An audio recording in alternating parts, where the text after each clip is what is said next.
I am not ill, but I am sick.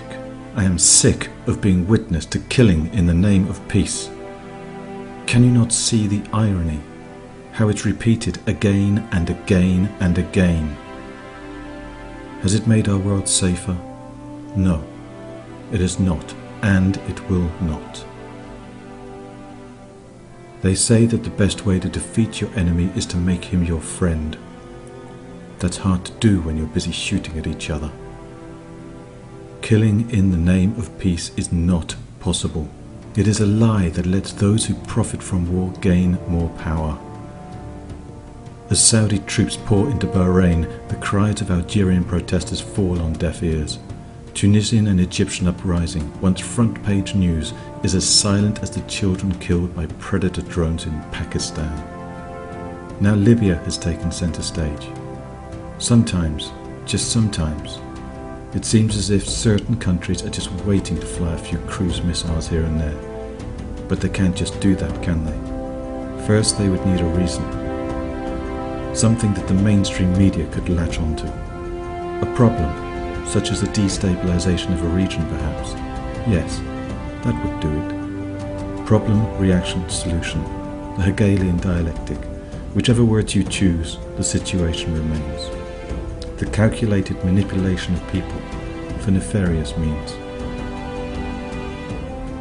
As powers take turns to invade and occupy, you could be forgiven for thinking that this is just the way of the world, but it is not. Yes, there will be those who seek to justify such actions, and the usual keywords will be passed from hand to hand. Democracy, terrorism, oil, I'm sure you know the list by now. Yet all of this could itself be a wheel within a wheel.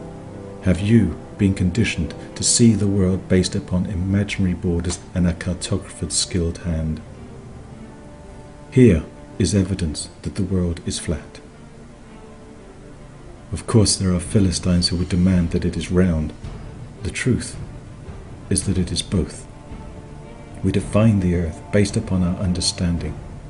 This could be our needs combined with knowledge, or the interpretation that we give to our perception. But perhaps understanding is the honest word. For example, is the surface of the earth 90% water? Or is its surface also under the water?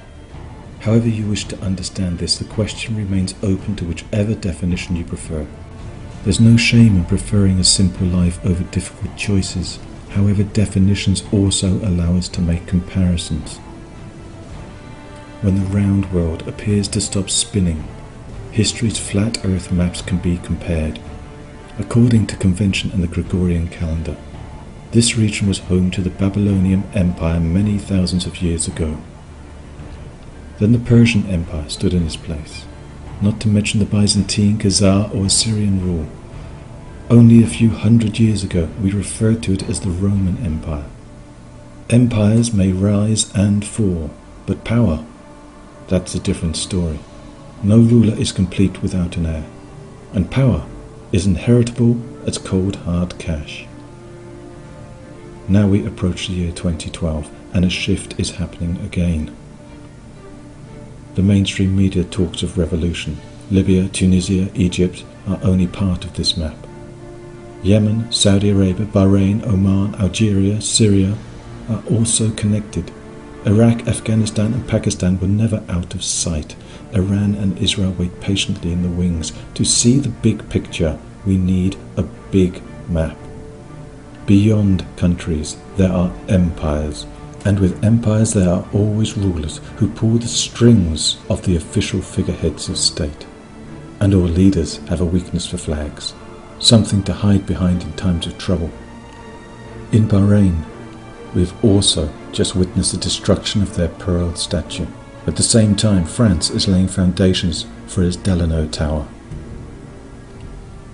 Have I lost you? Forgive me. Symbology, a hobby of mine. Are we seeing a restructuring of Illuminati symbolism? Ah yes, I've used that word. Perhaps you do not like it. Maybe you would prefer names to consider, like Cecil Rhodes or Milner.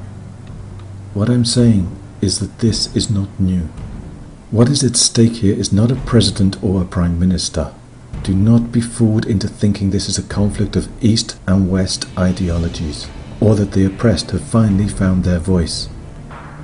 The media will focus upon figures that we have been conditioned to identify with, yet history is repeating itself as it did tens of years ago and thousands of years ago.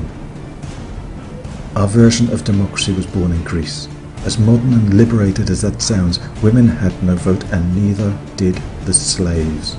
All empires have needed resources, be it coal, cotton, or people. As countries are unified, our imperialistic democracy assimilates them with a thirst. We are witness to the maturing of an empire set in place long ago. Today it is entering puberty, hence its rush to grow up. All teenagers know that rules are made to be broken. But this is not rebellion. This is a carving of humanity by design.